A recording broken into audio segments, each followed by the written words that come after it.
think of the 1960s, you think of a couple of things really, don't you? The Beatles, the Rolling Stones, the Dave Clark Five, who we've mentioned before. Who remembers also the delights of things like the Archies? Yeah, remember them? And of course, other supergroups like Jerry and the Pacemakers. It wasn't all Beatles invasion though, was it? There was a brilliant Beach Boys. Everything like that takes you back to a simpler time. Remember taking your transistor radio down to the beach and hoping your battery would last that long? Of course you do. Now, I've been lucky enough to meet many 60s icons throughout my career, and as ever, I love to share these things with you. One lady in particular, which I will talk about further at some point in greater detail, was none other than this infamous figure. That's right, the brilliant Christine Keeler. Now, Christine Keeler was, really infamous, was she not? But also mega famous. Now, I met her really quite by fluke behind me here in the Houses of Parliament at the studios for Sky News. She was coming in for an interview with someone they'd forgotten, and by default, I ended up doing the interview.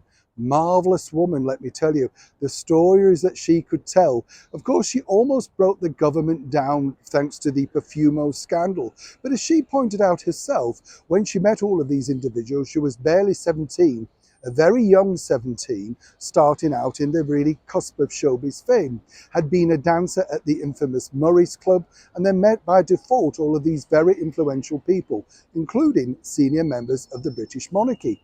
But according to Christine herself, while we were talking, it was one particular 60s icon, an individual, that really turned her head as to why she wanted to assist in the making of this brilliant film.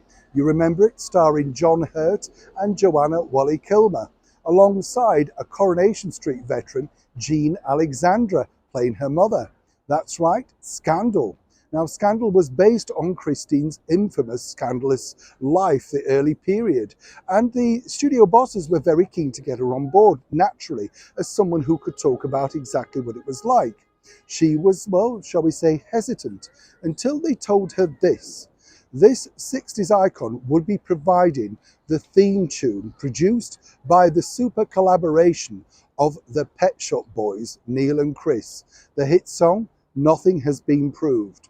And Christine told me herself that really, because Dusty Springfield, infamous of course for that Beehive and those mega hits like I Only Want to Be With You and I Close My Eyes and Count to 10, when she was on board, Christine said, well, it was a done deal. They only met briefly during the recording because both ladies, incredibly, were very shy. Both really wanted to steer away from the limelight, but by default had to be in the limelight to make money. Strange thing, isn't it, when you think about it? But as I say, if you haven't seen Scandal, the story of Mandy Rice Davies and Christine Keeler, it really is an eye-opener. And given the fact that Christine herself had written 3 autobiographies, been inside, prison that is, for perjury, amongst other things, and led a really busy life, and often and I would often say also much maligned, it is a fascinating movie. But truly, it was all down to the iconic Dusty Springfield, who I was also lucky enough to meet briefly many years ago. So next time you see Christine Keeler's story, the Perfumo scandal, which all happened behind me here in the Houses of Parliament, we have one person to thank as to why Christine changed her tune to get involved after so many years. And as ever, it was the lady with the beehive herself, the brilliant Dusty Springfield. Neil Sean, Houses of Parliament, in the very heart of London.